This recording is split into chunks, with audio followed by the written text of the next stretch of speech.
800 people with one mission, promoting a healthy environment. We are the West Virginia Department of Environmental Protection. It's said you can't go home again, but one former DEP staffer is working to prove that adage wrong. Wendy Radcliff was an environmental advocate when the office was first established 20 years ago. She sat down recently with the DEP's Tom Aloise to talk about her vision for the office the second time around.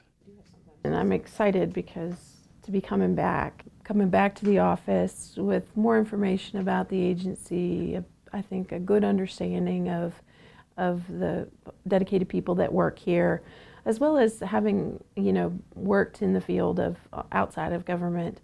I know what some of the frustrations are of people that are trying to get access to information or trying to be involved in the process. And so part of my vision really comes from that. I think that there are opportunities for this office to be involved in some statewide policy development that is going on, that this agency is confronting, with air quality, with above ground storage tanks, to water quality management, all things that I think the Advocate Office can have a role in helping to develop or have input on those policies. Get the people to the table that have the interest, give them that outlet to be able to participate in the process, just as industry as often has representatives that are participating in those processes. Wendy Radcliff is just one of two individuals to serve as the DEP's environmental advocate. After leaving the agency in 1998 to obtain her law degree from West Virginia University, she worked for the last 10 years as an assistant state attorney general, advising the Environmental Quality Board, the Air Quality Board, and the Surface Mine Board. She takes over for Pam Nixon, who retired in January.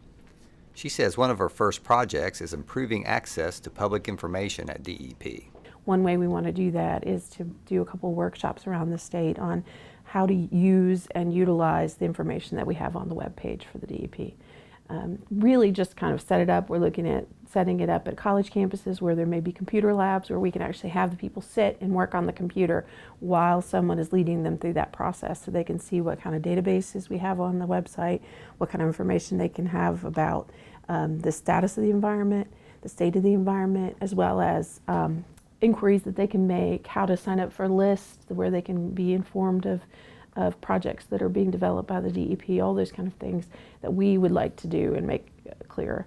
Wendy says the internet is a powerful tool for communication and probably the one big change since her previous stint at the job. When I first came to work for the DEP in 1994, we had no email. We talked about this thing, the internet, and how it was going to impact us, and then we had some computer folks that were really great at coming up with great maps and things, but really had no good concept on how that was going to impact us.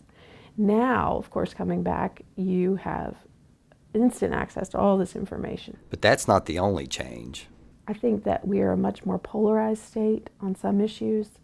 I think that there are more and more people that are being impacted by mountaintop removal, by the oil and gas industry and some of those processes.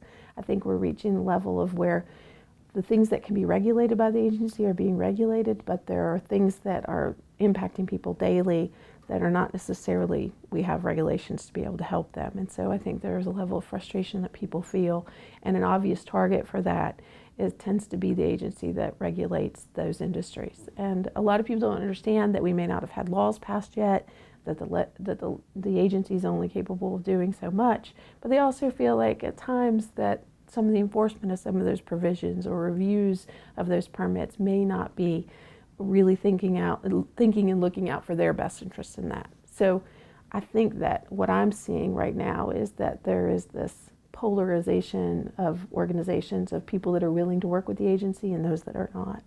And I really see this office as being here to help those that are interested in trying to get the most out of the DEP that they can, and working to try to effectively change things through the process. And so I really see that as the role of the Advocate Office.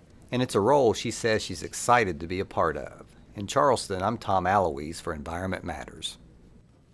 You can see more of Tom's interview with Wendy Radcliff on our YouTube channel. Just search for WV Environment. You can contact the Office of Environmental Advocate here at our Charleston headquarters. Find out more by visiting our website, dep.wv.gov. The link to the Advocate's office is found in the Inside DEP section of our homepage. Coming up, we'll check out this year's Ohio River Sweep.